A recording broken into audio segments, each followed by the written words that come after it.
I feel like it's common for a lot of Metroidvanias to get caught up on only one aspect, whether it be the platforming or maybe just the combat. However, you might be happy to know that Kingdom Shell brings it all together. You play as a half-blood named Elias, who is summoned from his imprisonment to help fight the demon-like creatures that have invaded the kingdom after its magical shell was shattered. But to better see if this could be a game for you, tune into my thoughts on Kingdom Shell.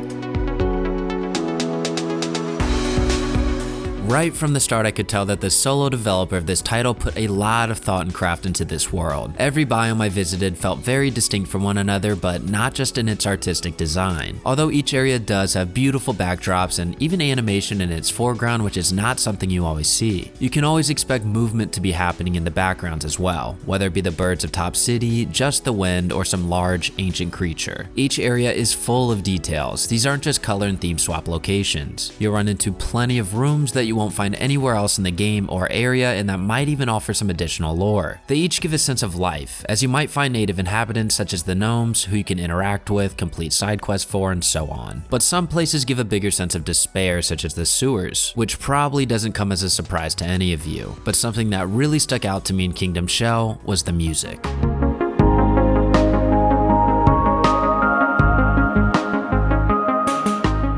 I know I say this a lot, but I genuinely mean it. This game has some very memorable soundtracks right from the start, and it never really lets up. It does a great job setting the tone for the playthrough of a given area, such as stepping into the uplifting sound of the old witch's forest while being surrounded by rabbits and green life. You'll find new enemies everywhere you go. While a lot of them do have unique attacks, many of them are more so design variations of certain enemy types, such as most of the flying ones. Although there is enough enemy variety to keep you intrigued on what you might find next. Additionally, you'll also run into trapped rooms where you'll fight larger enemies who are much more challenging. These aren't considered bosses, but they're a great breakup from the exploration to pose a combat challenge. If there's one thing I would have loved to have seen in Kingdom Shell, it's a bestiary, because there is plenty to go off of. Now, the exploration in this title is great. It reminded me of why I love Metroidvanias, and that's because I enjoy getting lost to a certain extent, and I enjoy feeling like I need to explore to up my character's abilities. I was neglecting the exploration for a lot of my playthrough until I started running into more difficult areas. This incentivized me to visit previous locations that I was able to mark on my map. Traversal is easy because every checkpoint is also a fast travel point, allowing you to quickly navigate your way around the kingdom. I spent like an hour just returning to places I couldn't get to before to up my health and magic. On a quick note, it never tells you how to gain these upgrades, so you kinda just have to figure that one out. I also visited some of the NPCs who might sell you nectar, inspiration, which are kinda like charms from Hollow Knight, and or damage upgrades, spell upgrades, and more.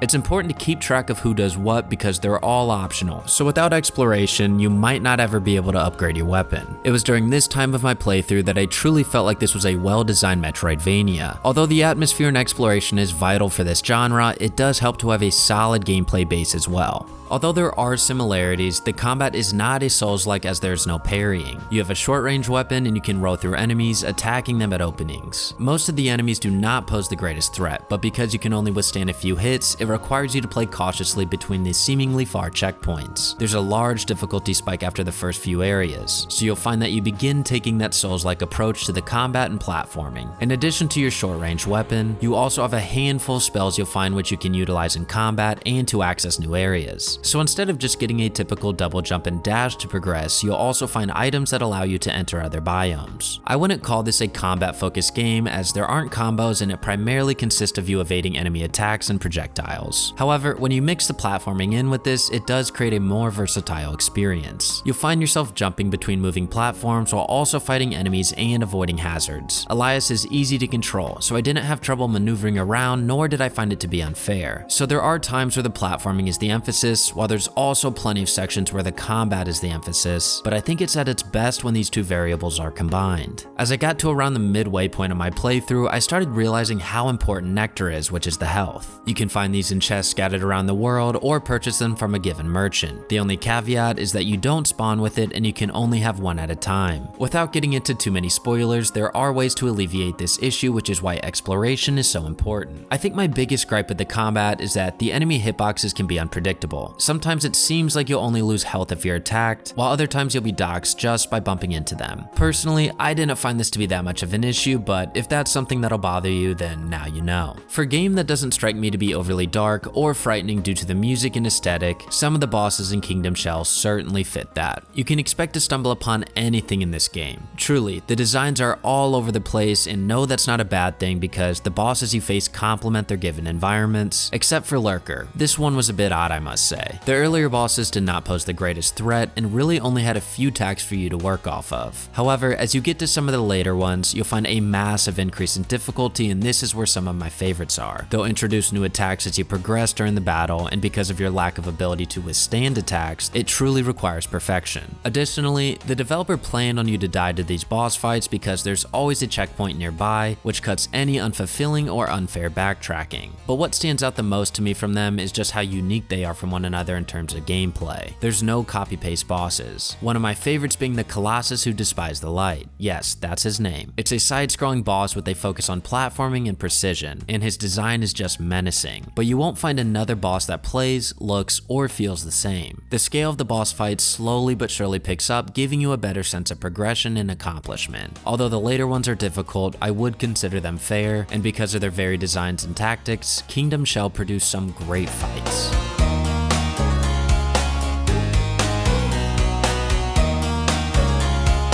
Kingdom Shell is a full-fledged Metroidvania with an expansive world that carries plenty of secrets. Although the combat might not be the most in-depth and there are some hitbox issues, when you mix in the platforming you get a great balance between the two. So if you're looking for a game with a wonderfully crafted hand-drawn world, some great varied boss fights, and a map with plenty of exploration, then Kingdom Shell might be something you're looking for. I did forget to mention earlier that there's even some optional bosses, which I always love to see. I read some of the reviews on Steam for this title and honestly felt that some of the negative ones were a bit petty, or that they would write a review after completing the first area. It begins more linear, but I assure you that it does open up and offers some great moments of exploration. I do have a bias for that hand-drawn aesthetic, but that's also why I love 80s and 90s anime. It just captures movements better in my opinion. Anyway, I'm looking to start a new series here soon, as this is like my 4th review in a row and I like to mix things up. So if you aren't subscribed, then I of course recommend you to. So until next time.